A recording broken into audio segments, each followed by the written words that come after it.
اعوذ باللہ السمیع العلیم من الشیطان اللعین الرجیم بسم اللہ الرحمن الرحیم۔ بات سنیں، آج کیا تاریخ ہے؟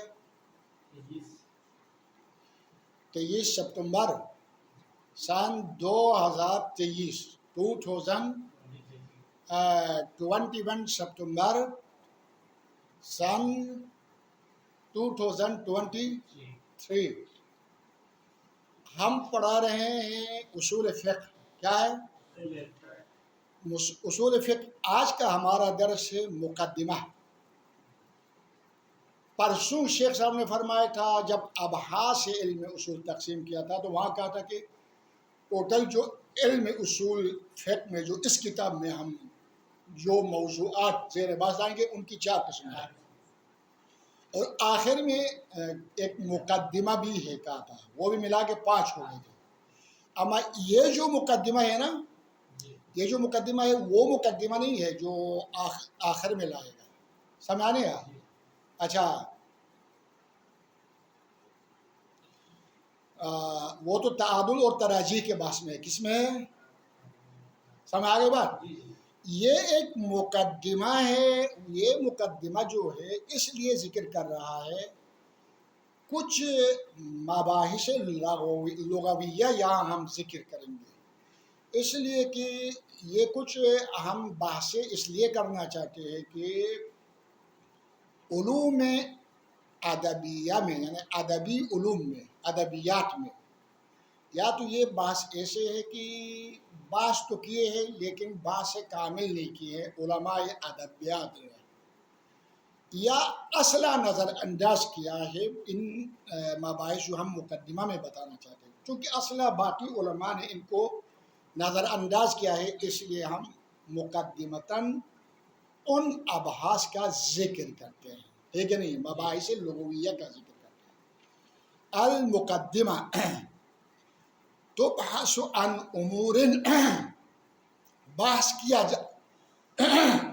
جائے گا اس مقدمے میں چند ایسے امور سے، لہا علاقۃ بوضع الالفاظ، ان کا تعلق ہے، براہ راست رابطہ ہے وضع الفاظ و استعمالها اور استعمالات الفاظ کے ساتھ۔ کس کے ساتھ؟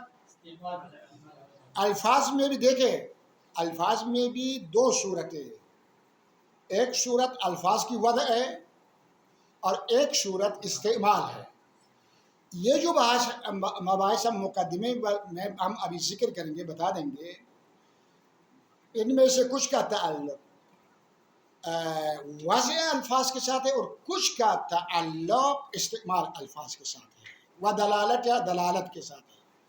وفیہا 14 بحثا مبحثا، اے بچے 14 پڑھنا، کیا پڑھنا؟ 14 مبحثا۔ اب یہ کیوں پڑھنا ہے یہ ابھی میں تو نہیں بتاؤں گا، آپ کو سمجھ میں آ گیا تو ٹھیک ہے، نہیں آ گیا تو خالی رٹا تو لگا دو، کیا کر دو؟ ٹوٹل یہاں پر 14 ہمارے ابحاث اور موضوعات ہیں جو مباحث لغویہ سے مربوط ہیں۔ 14 یعنی 14، 14 ابحاث، کیا ہے؟ 14 ابحاث یہاں ہے جو ہم زیر بحث لائیں گے، ذکر کریں گے۔ سارے کے سارے ابحاث ان 14 کے 14 ابحاث کا تعلق مباحث لغویہ سے ہے، اصولی نہیں ہے یہ، البتہ ہمارے اصول کے لیے مددگار ہے، معاون ہے، ٹھیک نہیں ہے۔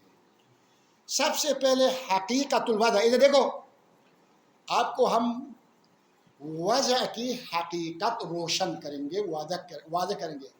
آپ نے بار بار سنا ہوگا کہ الفاظ وضع ہوتے، کیا ہوتے؟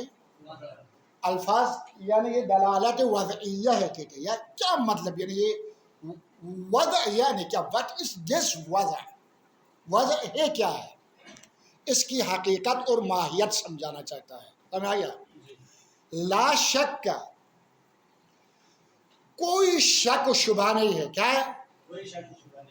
یہ بات یہ بات جو ابھی ہم بتانے والے ہر قسم کے شک و شبہے سے بالاتر ہے، وہ یہ کہ ان دلالت الالفاظ، الفاظ جو کہ دلالت کرتے ہیں علی معانیہا، اپنے معانی پر، فی ایت لغت کانت، ان الفاظ کا تعلق دنیا کی کسی بھی لغت سے ہو، بات سنیں، چاہے لغت عرب سے ہو، چاہے فارسی لغت سے ہو، چاہے انگریزی لغت سے ہو، چاہے دنیا میں بولی جانے والی کسی اور لغت سے ان الفاظ کا تعلق، چائنیز الفاظ بھی، جاپانیز زبان بھی، جاپانیز زبان کے الفاظ بھی، جرمن زبان کے الفاظ بھی، روسی زبان کے الفاظ بھی، علاقائی محلاتی زبانیں بہت زیادہ ہیں، لیست ذاتیتاً، ان آئے یہ جو الفاظ کی دلالت اپنے معنی پر ذاتی نہیں ہے۔ ذاتی کے لیے ایک مثال دیتا ہے، مثلا لیست ذاتیتاً کذاتیت دلالت الدخان مثلا علی وجود النار، یہ مثال ہے دلالت ذاتیہ کے لیے، یہ الفاظ سے تعلق نہیں ہے، ان کا اس مثال کا تعلق مقولہ الفاظ سے نہیں ہے، مقولہ معانی سے ہے۔ آپ کہیں بھی ہے دور کسی جگہ پہ آپ کو دھواں نظر آ جائے، کیا جائے؟ گہرے دھوئیں بھی نکلتے ہوئے ہم نے دیکھے ہیں، تو دھواں جب نکلتا ہے تو یہ دھوئیں سے آپ کا ذہن منتقل ہوتا ہے ایک معنی کی طرف، وجود نار کی طرف، وجود آگ کی طرف، یعنی دھواں دلالت کرتا ہے کہ اس جگہ میں آگ جلائی ہوئی ہے، اور آگ جلانے کی وجہ سے لکڑیاں یا اور کوئی چیز ایندھن کے طور پہ استعمال کر رہے، اس سے دھواں نکلتا ہے، کیا ہے؟ یہ دھواں دلالت کرتا ہے وجود نار پر، آگ کی وجود پر دلالت کرتا ہے۔ دھوئیں کی دلالت آگ پر ذاتیہ ہے، کیا ہے؟ ذاتیہ۔ یہ کسی شخص نے یہ دلالت دھوئیں کو عطا نہیں کیا ہے، کسی نے دیا نہیں ہے، بخشش نہیں کیا ہے۔ مثلاً کا ذاتیت دلالت الدخان مثلاً علی وجود النار، وَإِن تُوَهِّمَ ذَلِكَ بَعْضُهُمْ، وَإِن تُوَهِّمَ ذَلِكَ بَعْضُهُمْ، بعض کو اگرچہ یہ وہم ہو گیا ہے، بعض علماء کو یہ ایک وہم ہو گیا، وہم حقیقت، وہم کا تعلق دنیا حقیقت سے نہیں ہے، دنیا خیالات سے، ٹھیک نہیں ہے کہ وَإِن تُوَهِّمَ ذَلِكَ، بعض کو یہ وہم ہوا ہے کہ دھوئیں کی دلالت ذاتی نہ ہونے کا، کیا ہے؟ نہ، اگر ان کا یہ وہم مان لیا جائے، لِأَنَّ لَازِمَ هَذَا الزَّعْمِ، اس زعم اور اس گمان کا جو لازمہ ہے، أَن يَشْتَرِكَ جَمِيعُ الْبَشَرِ فِي هَذِهِ نہیں بات سنیں تھوڑا، وہ بچے میں نے ایک غلط ترجمہ کیا، کیا کیا؟ ایک غلط ترجمہ اور ایک اشتباہی ترجمہ کیا، دوبارہ صحیح کرتا ہوں۔ وَإِن تَوَهَّمَ ذَلِكَ بَعْضُهُمْ، میں نے یہ عبارت کو میں نے بات سنیں ربط دیا تھا اس مثال دخان کے ساتھ، نہیں، یہ دخان کے لیے نہیں ہے، الفاظ کے لیے، کیا ہے؟ اگرچہ بعض علماء نے، کیا ہے؟ یا بعض علماء نے وہم کیا ہے، بعض علماء کو وہم ہوا ہے الفاظ کی دلالت بھی اپنے معنی پر ذاتیہ ہونے کا، کیا ہے؟ بعض علماء نے ایسے خیال کیا، ایسے وَإِن تُوَهِّمَ ذَلِكَ، کیا ہے؟ بعض علماء نے یہ وہم کیا ہے، کیا وہم کیا ہے؟ الفاظ کی دلالت، کیا ہے؟ معانی پر ذاتی ہونے کا، کیا ہونے کا؟ ہاں، اچھا، اگر شیخ صاحب کہتے ہیں یہ وہم ہے، دنیا حقیقت سے اس کا کوئی تعلق نہیں، کیوں؟ اگر الفاظ کی دلالت اپنے معنی پر ذاتی ہوتی نا کیا ہوتی ہے؟ اگر ذاتی ہوتی کیا ہوتی ہے؟ تو پھر پوری دنیا والوں کو کسی بھی لغت کا لفظ ہو، اس لفظ کی دلالت جو اس معنی پر ہوتی ہے سب کو سمجھ میں آنا چاہیے. کیوں؟ جب دھواں نکلتا ہے نا، دلالت ذاتیہ میں ایسا ہوتا ہے.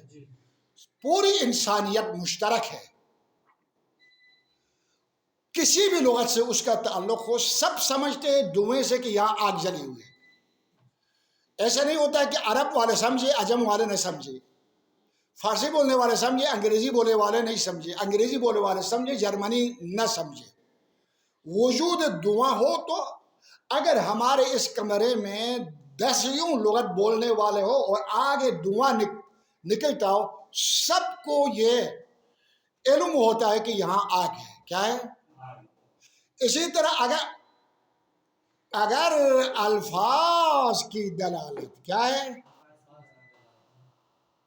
الفاظ کی دلالت کیا ہے؟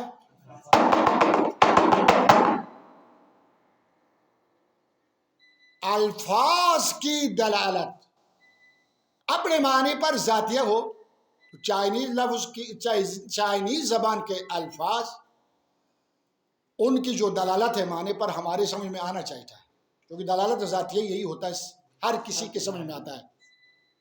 لیکن ہمیں تو چائنیز زبان کے جو الفاظ ہیں ان کے معنی سمجھ میں نہیں آتے. یہ سمجھ میں نہ آنا یہ اس بات کی دلیل ہے کہ الفاظ کی دلالت معنی پر ذاتیہ نہیں ہے. عرب والوں کو عجمی الفاظ کے معانی سمجھ میں نہیں آتے، عجم والوں کو عربی الفاظ کے معانی سمجھ میں نہیں. یہ سمجھ میں نہ آنا یہ اس بات کی دلیل ہے کہ الفاظ کی دلالت اپنے معانی پر ذاتیہ نہیں ہے بلکہ وضعی ہے. وَإِن تَوَحَّمَ ذَلِكَ اگرچہ یہ وہم ہوا ہے، بعض کیا وہم ہوا ہے؟ الفاظ کی دلالت بھی معانی پر ذاتیہ ہونے کا. اگر ان کی یہ بات مان لی جائے، بات سنیں، ایک تعلیہ فاسد ہے. ایک تعلیہ کیا ہے؟ فاسد وہ ہے کہ لِأَنَّ لَازِمَ هَذَا الزَّعْمِ اس گمان اور اس وہم کا لازمہ یہ کہ اَيَشْتَرِكَ جَمِيعُ الْبَشَرِ فِي هَذِهِ الدَّلَالَةِ پھر تو سارے کے سارے انسان دلالت لفظیہ میں شریک ہونا چاہیے. پھر تو سب کو عربی سمجھ میں آنی چاہیے. سمجھ آ گئی بات؟ لیکن عراق میں جائے تو کسی کو عربی سمجھ میں، ہر عجمی عرب والوں کو تو سمجھ میں آتی ہے لیکن عجم کو سمجھ میں نہیں آتی. نہ آنے کا مطلب یہ ہے کہ الفاظ کی دلالت معنی پر ذاتیہ نہیں بلکہ وضعیہ ہے. جو الفاظ عرب نے وضع کیا ہے عجم کو ان کا علم نہیں ہوتا. ٹھیک ہے؟ نہیں ہے. مع ان الفارسی مثلا فارسی ایرانی لا يفهم الالفاظ العربیت عربی الفاظ کے معانی نہیں سمجھتا، ولا غیرها الفاظ العربیت ولا غیرها غیر عربی الفاظ. مثلا فارسی زبان والے انگلش زبان کے الفاظ کے معانی نہیں سمجھتے ہیں، من دون تعلم سیکھے بغیر. کیا ہے؟ البتہ جب ایک عجمی فارسی دان عربی الفاظ اور ان کے معنی سیکھے گا تو پھر جانتا ہے، پھر سمجھنے لگتا ہے. کیا لگتا ہے؟ سمجھنے لگتا ہے. آپ جب انگلش سیکھیں گے تو پھر آپ سمجھتے ہیں کہ ہاں اس لفظ کی دلالت اس معنی پر ہے. یہی خود سب سے بڑی دلیل ہے. جب تک آپ نہیں سیکھے آپ کو معانی پتہ نہیں چلتا ہے دوسری لغت کا. یہ سب سے بڑی دلیل یہ ہے کہ الفاظ کی دلالت ذاتی نہیں ہے. ٹھیک ہے؟ نہیں ہے.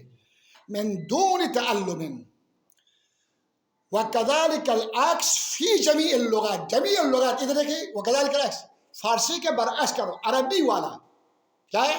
عربی والا فارسی الفاظ کے معنی نہیں سمجھتا ہے جب تک فارسی نہ سیکھے. جس دن فارسی سیکھے گا اس کے بعد وہ جاننے لگتا ہے. بس یہ سیکھنے کے بعد سمجھتا ہے، سیکھنے سے پہلے. اس کا مطلب ان فارسی زبان کے جو الفاظ ہیں ان کی دلالت معانی پر ذاتیہ نہیں ہے، جیسا کہ دعا کی دلالت آگ پر ذاتی ہوتی ہے. ٹھیک ہے؟ نہیں ہے. وَكَذَلِكَ الْعَكْسُ فِي جَمِيعِ اللغات وَهَذَا وَاضِحٌ. بات سنو، کیا دلیل ہے آپ کے پاس؟ دلیل کی ضرورت نہیں ہے، واضحات میں سے، بدیہیات میں سے کیا دلیل کی ضرورت؟ آپ عربی سمجھتے ہیں؟ نہیں سمجھتے۔ جب تک آپ عربی نہیں سیکھیں گے اس وقت تک آپ نہیں سمجھ گے۔ اگر عربی زبان کی دلالت اپنے معنی پر ذاتیہ ہوتی، کیا ہوتی؟ تو آپ بھی سمجھتے جیسے خود عرب سمجھتے ہیں، یہ ذاتیہ نہ ہونے کی دلیل ٹھیک نہیں ہے۔ ٹھیک، وعلیہ، ہماری اس بیان کی روشنی میں کیا فلیست دلالت الالفاظ علی معانیہا، الفاظ کی دلالت دنیا کی کسی لغت میں سے ہو، اس کا تعلق کسی بھی لغت سے ہو، فلیست دلالت الالفاظ علی معانیہا الا بالجعل، مگر جعل، جعل کہتے قرارداد کو، کس کو؟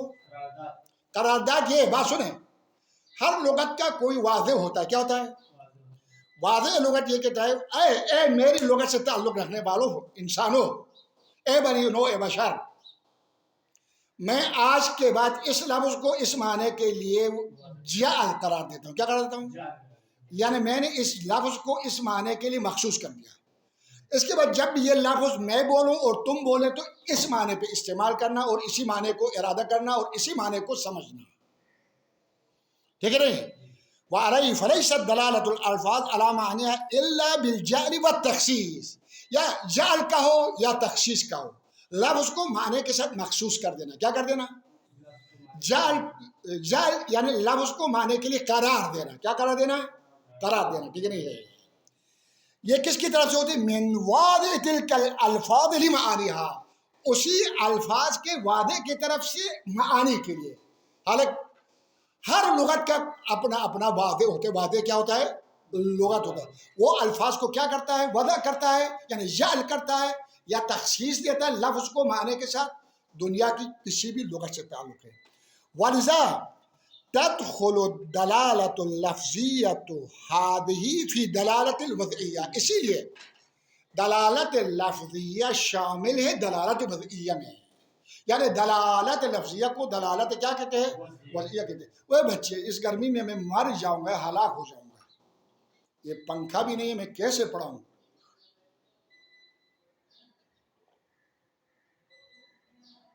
کیا ہو گیا؟ دو بجلیاں ہیں، ایک بھی نہیں چلتی ہے، کیوں؟ وہ یا کل پرسوں بھی فیوز اڑ گیا تھا، پھر اڑ گیا، یا وہی نہیں لگایا ہوا ہے؟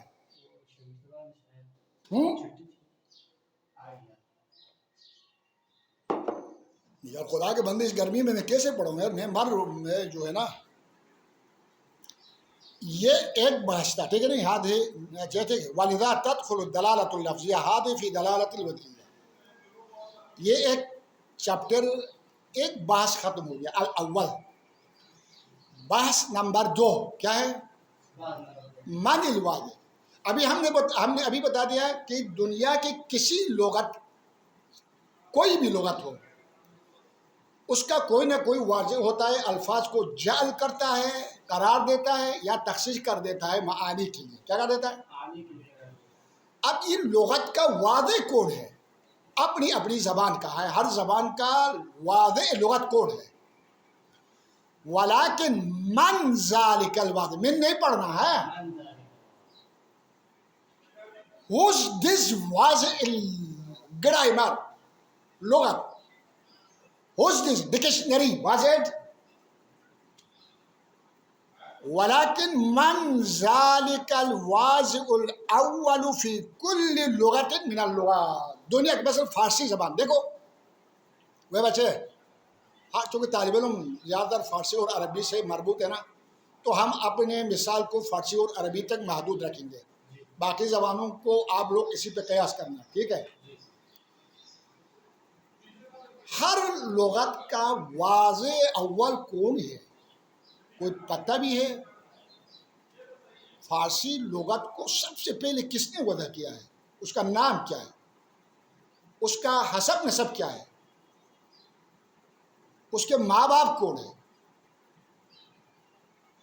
وہ کس قریے اور کس علاقے سے تعلق رکھتا ہے؟ اسی طرح عربی لغت کا سب سے پہلا واضح کون ہے؟ واضح اول من ذالک الواضع الاول فی کل لغت من اللغات. یہ ایک سوال ہے. کیا ہے؟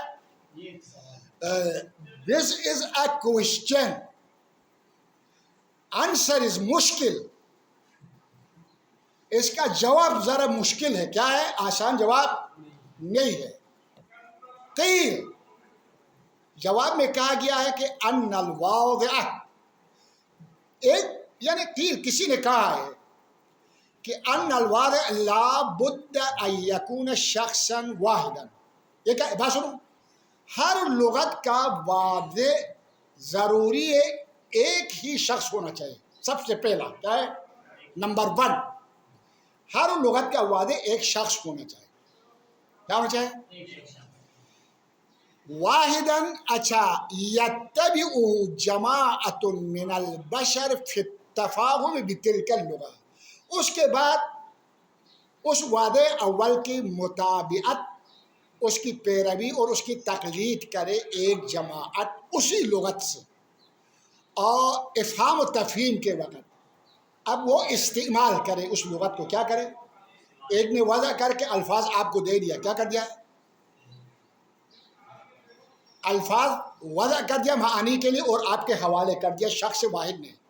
اب آپ لوگ انہی الفاظ کو استعمال کرو. کیا کرو؟ افہام و تفہیم. افہام و تفہیم. اچھا دیکھیں، شیخ صاحب نے کہا یہ ایک قول ہے. ایک کیا ہے؟ بتلک اللغہ. یہ یہاں تک ایک قول ہے. قیل سے تعبیر کیا؟ شیخ مظفر کے نزدیک یہ قول ضعیف ہے. کیوں؟ چونکہ لفظ قیلہ لایا. کیا لایا؟ قیلہ کلمہ تمریضیہ ہے. کلمہ کیا ہے؟ یا قول ضعیف ہو اور قابل قبول نہ ہو تو قیلہ سے تعبیر کیا جاتا ہے. سمجھ آگے بات؟ یہ قول اول. وقیل، یہ قول نمبر 2 ہے. شیخ صاحب کہتا ہے وَهُوَ الْأَقْرَبُ إِلَى الصَّوَابِ. یہ قول نمبر 2 ہے. یہ قول نمبر 2. کیا ہے؟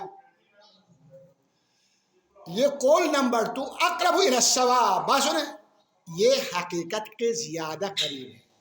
یہاں پر بھی شیخ صاحب یہ تو نہیں کہتا کہ یہی قول حقیقت ہے اور سچ ہے، بلکہ صرف اتنا کہتا ہے یہ حقیقت کے قریب ہے، نزدیک ہے. کیا ہے وہ؟ یہ کہ ان طبیعت البشریہ حسب القوت المودعۃ من اللہ تعالی فی تقتضی افادۃ مقاصد الانسان بالالفاظ فیخترع عند نفسه لفظا مخصوصا عند ارادت معنی مخصوص کما هو المشاہد من الصبیان عند اول امرهم. وہ بچے ادھر دیکھو. کیا کروں اس گرمی میں؟ کیا کروں؟ پکتے ہوئے بھی بتا رہا ہوں. یہ قول نمبر 2 یہ ہے کہ انسان کی جو طبیعت ہے نا، انسان کی کیا ہے؟ ہر انسان کی طبیعت وہ اس کی ضرورت ہے طبعاً کہ وہ اپنے اغراض و مقاصد دوسروں کی طرف منتقل کرے. اپنا ما فی الضمیر دوسروں تک پہنچا دے. یہ ہر انسان کی ضرورت ہے. کیا ہے؟ ابھی میں یہ الفاظ کے معنی آپ تک پہنچا دیتا ہوں، یہ میری مجبوری ہے پہنچانا ہے، اور تم کو سیکھنا ہے. کیا کرنا ہے؟ اچھا، اب چونکہ انسان محتاج ہے اغراض و مقاصد کے نقل و انتقال کی طرف. کیا ہے؟ آپ اپنا ما فی الضمیر دوسروں تک پہنچا دے اور دوسروں کا ما فی الضمیر آپ تک پہنچ جائے اور آپ کی طرف منتقل ہو. ٹھیک ہے نہیں؟ اب جب یہ ضرورت پیش آتے نا، کیا ہے؟ جب یہ ضرورت پیش آتی ہے تو انسان، چونکہ اللہ تعالی نے ایک قوت ودیعہ کی ہوئی ہے بطور امانت، انسان کے دل و دماغ میں رکھی ہوئی ہے اللہ تعالیٰ نے ایک قوت. اس قوت میں یہ صلاحیت ہے جب آپ کو کسی لفظ یا کوئی معنی یا کوئی مقصد کسی دوسرے کی طرف منتقل کرنا ہے تو اپنے اس قوت کے ذریعے کوئی مناسب لفظ ایجاد کرتا ہے. کیا کرتا ہے؟ اور دوسرے کی طرف اس لفظ کے ذریعے معنی منتقل کرتا ہے، پہنچا دیتا ہے، اپنا ما فی الضمیر سمجھا دیتا ہے۔ کیا کر دیتا ہے؟ بس جب دوسرے نے آپ کی زبان سے وہ لفظ سن لیا، پھر وہ اس لفظ کو استعمال کرنے لگتا ہے۔ آپ بھی اپنی ضرورت کے مطابق جب کوئی مقصد کسی دوسرے تک پہنچانا ہو، آپ بھی کیا کرتے ہیں؟ ضرورت کے مطابق کوئی مناسب لفظ وضع کرتے ہیں۔ اس طرح یہ ایک الفاظوں کا ایک ذخیرہ بنتا جاتا ہے۔ نہیں کہتے قطرہ قطرہ سے دریا بنتا ہے۔ کیا بنتا ہے؟ قطرہ قطرہ سے دریا۔ تم لوگوں کی سمجھ میں نہیں آتا ہے۔ یہ دیکھو، یہ ایک قطرہ، یہ دو قطرہ، دیکھ رہے ہو؟ دیکھو، یہ تین قطرے، یہ چار قطرے، یہ پانچ قطرے، یہ چھ قطرے، یہ سات قطرے، یہ آٹھ قطرے، یہ 9 قطرے، یہ 10 قطرے۔ کب تک قطرے قطرے ڈالتا رہا ہوں؟ قطرے قطرے سے ایک گلاس بن گیا۔ اب دیکھو میں کیا کرتا ہوں، اس کا حشر نشر کر کے رکھ دیتا ہوں۔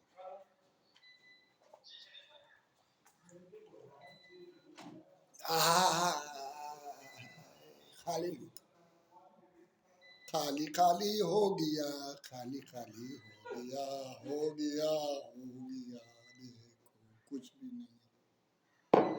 الفاظ بھی کیا بنتے ہیں؟ اسی طرح کوئی ادھر سے ایک لفظ، کوئی ادھر سے ایک لفظ، کوئی ادھر سے ایک لفظ وضع کرتا ہے تو پورے الفاظوں کا ایک خزانہ بنتا ہے، ذخیرہ بنتا ہے۔ پھر اگر کوئی ان الفاظ اور ان معانی کو کتاب میں لکھے تو وہ بن جاتے ایک لغت کی کتاب۔ کیا بن جاتی ہے؟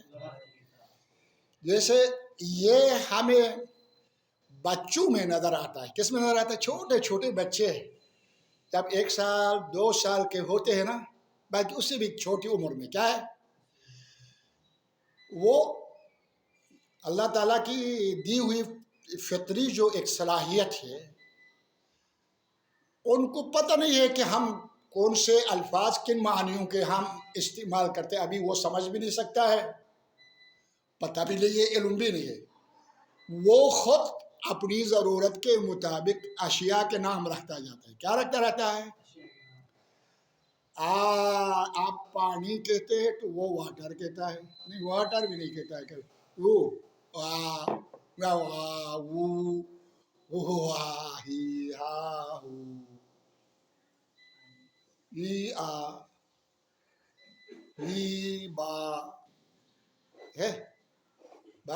پیارے پیارے الفاظ بچہ وضع کرتا ہے۔ اگر چھوٹے چھوٹے بچوں نے جو الفاظ وضع کیا ہے نا معانیوں کے لیے، ان کو بھی جمع کیا جائے تو بچوں کی ایک لغت بن جائے گی۔ کیا بن جائے گی؟ بچوں کے الفاظ کی ایک لغت بن جائے گی۔ یہی بالکل یہی فطرت اندر موجود ہے۔ جیسے جیسے ہم بڑے ہوتے ہیں اور معاشرے میں میل جول کرتے ہیں تو وہ جو معاشرے میں پہلے سے استعمال شدہ الفاظ وہ بھی استعمال کرتے ہیں معانی کے اوپر، ایک لغت بن جاتی ہے۔ کیا بن جاتے ہیں؟ الفاظ کا ایک خزانہ بن جاتے ہیں، ذخیرہ بن جاتا ہے۔ اچھا، وہ یہ قول نمبر 2 جو ہے نا اقرب الی الصواب، حقیقت کے زیادہ قریب ہے، وہ یہ ہے ان طبیعت البشریت، انسان کی جو طبیعت ہے، حسب القوت المودعۃ من اللہ تعالی فیہا، فیہا ضمیر پلٹاؤ طبیعت بشریہ کی طرف۔ اللہ تعالیٰ نے طبیعت بشریہ کے اندر ایک قوت، ایک صلاحیت بعنوان امانت عطا کیا ہے۔ یہ قوت تقتضی افادت مقاصد الالفاظ مقاصد الانسان بالالفاظ، یہ بات سنیں، یہ قوت تقاضا کرتی کہ انسان اپنے مقاصد الفاظ کے ذریعے سمجھائے۔ وہ بھائی اب بات سنیں کہ ایران میں جو چیزیں ہیں وہ ہم یہاں لا کے دے تو نہیں سکتے نا۔ مثلا ایران میں ایک کھانے کی ایک چیز ہے، اس کو گز کہتے ہیں، ایک چیز ہے سوہان ہے، پاکستان میں نہیں ہے۔ آپ یہاں سوہان اور گز تو آپ کو لا کے نہیں دکھا سکتے، صرف لفظ بتا سکتے ہیں. کیا رکھتے ہیں؟ بولیں گے کہ ایران میں ایک چیز ہے اس کو گز کہتے ہیں اور ایک چیز ہے اس کو سوہان کہتے ہیں، وہ مجھے گفٹ کے طور پہ لے کر آنا. اچھا ٹھیک ہے نہیں. فَيَخْتَرِعُ مِنْ عِنْدِ نَفْسِهِ، ہر انسان اختراع مخترع ایجاد کرتا ہے. کیا کرتا ہے؟ ایجاد کرتا ہے. من عند نفسه لفظا مخصوصا، ایک خاص لفظ، عند ارادت معنی مخصوص، جب کوئی مخصوص معنی کسی کو سمجھانا چاہے، بتانا چاہے. یہ طریقہ پریکٹیکلی ہم دیکھ سکتے ہیں. کما هو المشاہد من الصبیان، ہم چھوٹے چھوٹے بچوں میں یہ مشاہدہ کرتے ہیں، دیکھتے ہیں، نظارہ کرتے ہیں. کیا کرتے ہیں؟ عند اول امرہم، ابتدائی دنوں میں بچے جب باتیں کرنے کی کوشش کرتے ہیں. فَيَتَفَاهَمُ مَعَ الْآخَرِينَ الَّذِينَ يَتَّصِلُونَ بِهِ، وہ جو بچے کے ساتھ متصل اور مربوط افراد نہیں ہے، ان کے ساتھ بچہ اپنے معانی کا افہام و تفہیم کرتا ہے. کیا کرتا ہے؟ کچھ الفاظ خود وضع کرتا ہے. کیا کرتا ہے؟ کیا کرتا ہے؟ خود. والآخرون کذالک، دوسرے بھی اسی طرح کرتے ہیں. تو ضرورت کے تھے اپنے معانی سمجھا دیتے ہیں. یخترعون من انفسہم الفاظا، اپنی طرف سے. کیا ہے؟ کچھ الفاظ ایجاد کرتے، نئی نئی چیزیں. بات سنیں، یہ جو ابھی مارکیٹ میں کبھی کبھی ایسا ہوتا ہے کہ کوئی نئی چیز ایجاد ہو کے آتی ہے ایک نئے نام کے ساتھ، جس کا نام ہم نے پہلے سے سنے ہوئے نہیں ہوتے. اسباب مثال، مثلا ایک زمانے میں موبائل نہیں تھا. کیا تھا؟ نہ ہم نے موبائل دیکھا تھا، نہ لفظ موبائل سے ہم آشنا تھے، نہیں تھے. لیکن کسی نے پہلے موبائل بنایا. کیا بنایا؟ بنانے کے بعد اس کے لیے نام رکھا موبائل، گوشی. کیا رکھا؟ فارسی میں گوشی کہتے ہیں. کیا کہتے ہیں؟ موبائل بھی کہتے ہیں. ہم اردو میں اور انگلش میں کیا کہتے ہیں؟ موبائل کہتے ہیں. یہ لفظ واضح کیا. کیا کر دیا؟ دیکھو ایک معنی اور ایک لفظ وجود میں آ گیا، اضافہ ہو گیا. اسی طرح مثلا انٹرنیٹ پہلے نہیں تھا. کیا تھا؟ یہ انٹرنیٹ بھی جو ہے نا نظر نہیں آتی ہے، روح کی طرح ہے. کیا ہے؟ فضا میں اس کے سگنل چلتے رہتے. کیا ہے؟ ہمیں نظر نہیں آتے. وہی سگنل آپ کے موبائل میں داخل ہوتا ہے اور داخل ہو کے جو ہے وہ پوری دنیا کو آپ کے سامنے لا کے دکھا دیتا ہے. جب تک انٹرنیٹ نہیں تھا تو لفظ انٹرنیٹ بھی نہیں تھا. کسی سائنسدان نے لفظ انٹرنیٹ کو ایجاد کیا. کیا کیا؟ اب جب انٹرنیٹ وجود میں لایا تو اس نے اس کا ایک نام بھی رکھا. کیا رکھا؟ یہی انٹرنیٹ رکھا. کیا رکھا؟ ایک معنی ایک لفظ، ایک معنی اختراع ہے. اس کو کہتے کیا ہے؟ یخترعون من انفسہم الفاظا لمقاصدہم وتتألف على مرور الزمن، جیسے جیسے زمانہ گزرتا جاتا ہے، وقت گزرتا جاتا ہے، من مجموع ذالک طائفۃ صغیرۃ من الالفاظ، الفاظ کا ایک طائفہ، ایک گروپ وجود میں آتا ہے، چھوٹا سا گروپ ہے. کیونکہ ابتدائی مرحلے میں کم لوگ سمجھتے. کیا سمجھتے ہیں؟ کم لوگ استعمال کرتے. اچھا پھر کیا ہوتا ہے؟ پھر کیا ہوتا ہے؟ طائفۃ صغیرۃ حتی تکون لغۃ خاصۃ، آہستہ آہستہ الفاظ کیا ہوتے ہیں؟ بڑھتے جاتے. قطرہ قطرہ ہوتے ہوئے دریا بنتا ہے. کیا بنتا ہے؟ الفاظ بھی قطرہ قطرہ ہوتے ایک خزانہ بنتے ہیں، الفاظوں کا ایک ذخیرہ بنتا ہے. کیا بنتا ہے؟ حتیٰ تکو، اب اس کو جب آپ ان تمام الفاظ کو آپ کسی کتاب میں جمع کریں گے تو ایک ڈکشنری بنتی ہے. کیا بنتی ہے؟ نہیں بنتی ہے. لہا قواعدها یتفاہم بہا، اب ان الفاظ کے کچھ قواعد بھی ہوتے ہیں افہام و تفہیم کے وقت. کیا کرتے وقت؟ یتفاہم بہا قوم من البشر، جب بشریت کی ایک قوم، ایک قبیلہ، ایک ملک والے جب ان الفاظ کو استعمال کرتے ہیں، ہاں، اور زمانہ وقت گزرنے کے ساتھ ساتھ ان کے قواعد بھی بنتے. کیا بنتے؟ الفاظ کے. وَهَذِهِ اللُّغَةُ قَدْ تَتَشَعَّبُ بَيْنَ أَقْوَامٍ مُتَبَاعِدَةٍ. بات سنیں، آہستہ آہستہ افراد پھیلتے ہیں. کیا ہوتے؟ زیادہ ہوتے، نسلیں بڑھتی ہیں. کیا ہوتے ہیں؟ ایک چھوٹے گاؤں میں ہوتے ہیں، گاؤں چھوٹا پڑتا ہے، زمینیں کم ہوتی ہے، آبادی زیادہ ہوتی ہے، تو لوگ مجبور ہوتے ہیں وہاں سے روزگار کی خاطر ہجرت کرنے پر کسی اور جگہ میں جا کر آباد ہوتے. کیا ہوتے ہیں؟ وہاں جانے کے بعد ابھی تو یہ زبان یہاں سے وہ سیکھے ہوئے ہیں، الفاظ لے کے جاتے ہیں. جب ادھر جاتے ہیں تو کافی وقت جب گزرتا ہے تو ان الفاظ میں کچھ رد و بدل، کچھ تبدیلیاں رونما ہوتی ہے. کیا ہوتی ہے؟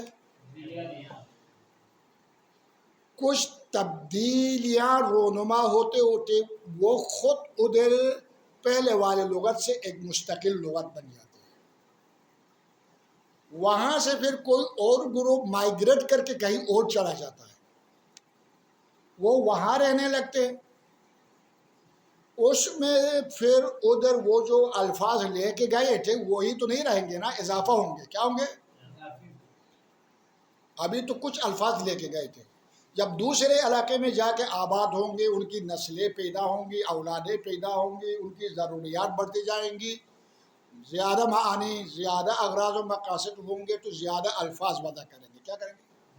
اب پہلے جس گاؤں سے، جس علاقے سے مائگریٹ کر کے آئے، پہلے والوں کو پتہ نہیں ہے ادھر کیا تبدیلیاں آئی. کیا ہو گئی ہے؟ ادھر ایک الگ سے پہلے والی لغت سے ملتی جلتی ایک دوسرا لغت وجود میں آتا ہے. کیا آتا ہے؟ یوں دیگر اسی سے سمجھا کرو، دیگر اسی طرح لغتیں بنتی جاتی. کیا بنتی جاتی ہے؟ ہاں. وَهَذِهِ اللُّغَةُ، یہی پہلے والی لغت جو ہے، قد تتشعب بین اقوام متباعدہ، شعبہ کیا ہے؟ ان کے بھی گروپ بنتے جاتے ہیں جب اقوام ایک دوسرے سے دور ہوتی ہے، وتتطور، اور تبدیلیاں رونما ہوتی ہے، عند کل قوم، ہر قوم کے نزدیک، بما یحدث فیہا من التغییر والزیادہ، اس قوم کے نزدیک جو تغییرات رونما ہوئی ہے اور جو زیادتیاں ہوئی. یقینی بات ہے نا، آپ ایک دوسرے گاؤں میں جائیں گے تو وہی الفاظ تھوڑی رہیں گے. وہاں جائیں گے آپ کی نئی نسل ہوگی، ان کے ساتھ آپ کو ڈسکس کرنا ہے، گفتگو کرنا ہے. اب وہاں جا کے یقیناً کچھ الفاظ زیادہ ہوتے ہیں پہلے والے الفاظ سے. کیا ہے؟ اضافہ ہوتے ہیں. پہلے والے الفاظوں میں بھی کچھ تبدیلیاں آتی ہیں. ابھی میں جو ہے نا آپ کو گلگت بلتستان کی مثالیں نہیں دینا چاہتا ہوں، جیسے کہ وہ اتنا سا چھوٹا سا علاقہ ہے، میں اپنے آپ کو ایک چھوٹے سے علاقے کے ساتھ محدود نہیں کرنا چاہتا ہوں. میں رہنا چاہتا ہوں انٹرنیشنل بن کر. کیا بن کر؟ یونیورسل، انٹرنیشنل بننا چاہتا ہوں. کیا ہے؟ رہنا چاہتا ہوں. جیسے میں دوسرے وسیع جو دنیا میں ہے ان کی مثالیں دے دوں گا۔ انگریز جو ہے نا، ایک علاقے سے دوسرے، ایک ملک سے دوسرے ملک جاؤ تو ذرا انگریزی میں بھی آپ کو تبدیلی نظر آئے گی۔ عرب والے، مصر کی عربی تقریباً سعودی عرب کی عربی سے مختلف ہے، عراق کی عربی اور مثلا کویت کی عربی یا سوڈان کی عربی میں کافی اختلاف ہے، صحیح ہے۔ افریقہ میں بھی ابھی کچھ زبانیں بولتی ہیں، مثلا سہیلی زبان بولتے ہیں اور کچھ زبانیں بولی جاتی ہے، اس میں زیادہ تر عربی الفاظ ہیں، اور پھر ادھر جا کے انہوں نے عربی کے ساتھ کچھ اور قسم کے الفاظ کو ملایا ہوا ہے۔ کیا ہے؟ آپ ان کی زبان دیکھیں گے، افریقہ والوں کی زبان دیکھیں گے تو آدھی عربی ہے، آدھی غیر عربی۔ وہ وہاں جا کر انہوں نے اپنی ضرورت کے مطابق کیا کیا ہے؟ ایجاد کیا۔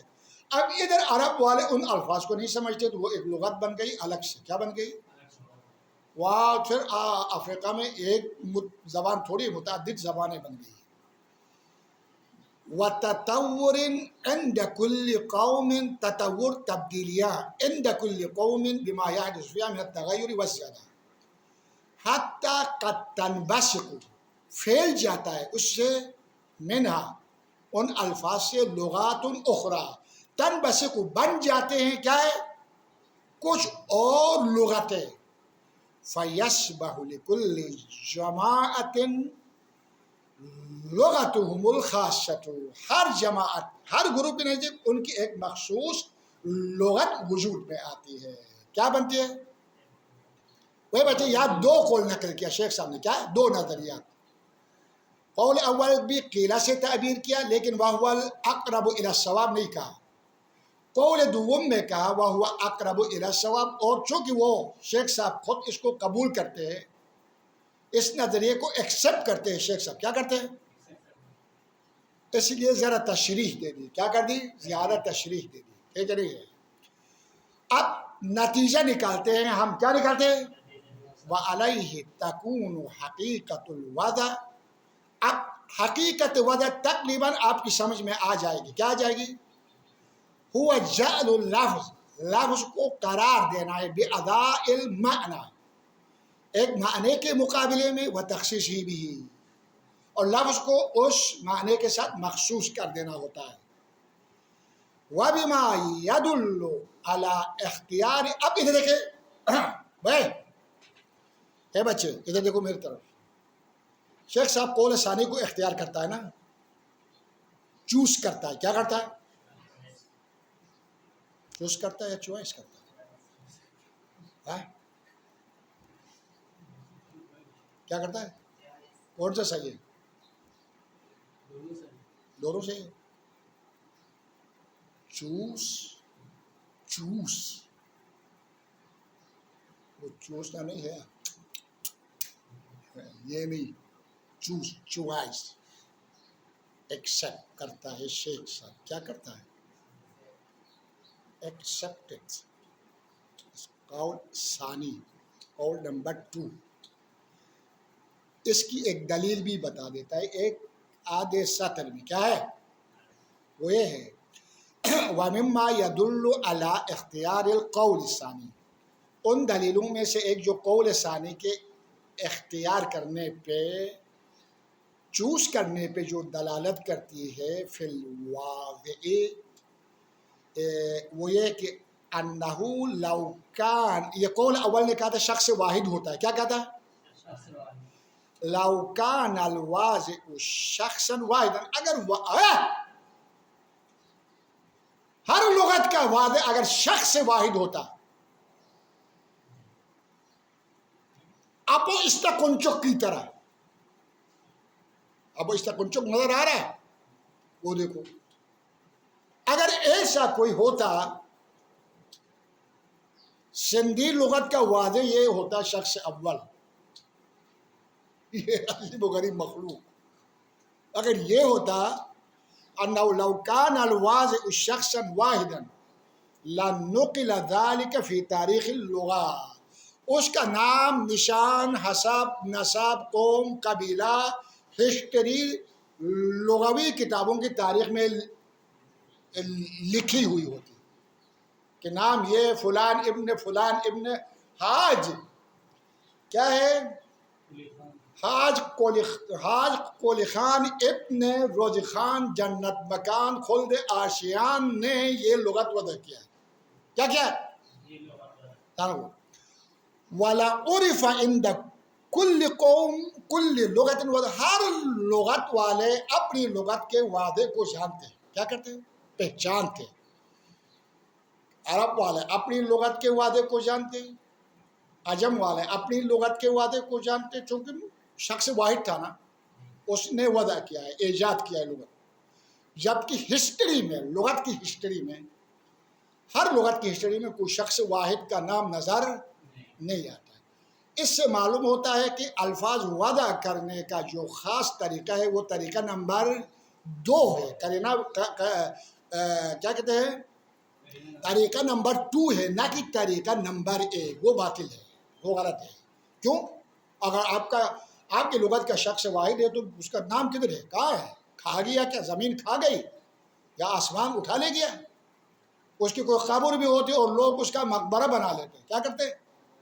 اور جا کے اس کے لیے فاتحہ بھی پڑھتے، چونکہ کوئی کہتا ہے کہ یہ ہماری لغت کا کیا ہے؟ واضح ہے، ابو اللغت ہے. کیا ہے؟ ایک ابو البشر ہوتا ہے تو یہ ابو اللغت ہوتا ہے، لیکن کوئی ابو اللغت کسی بھی لغت کا نہیں ہے. نہ ہونا یہ اس بات کی ضرورت ہے کہ انسانوں نے اپنی ضرورت کے مطابق خود الفاظ ایجاد کیے اور کرتے جائیں گے، اور نہ جانے ابھی دنیا آگے ہے کتنی مزید لغتیں بنتی جائیں گی. کیا ہے؟ بنتی جائیں گی. ایک قوم ختم ہوگی دوسری قوم بنے گی، ایک قوم ختم ہوگی دوسری قوم بنے گی.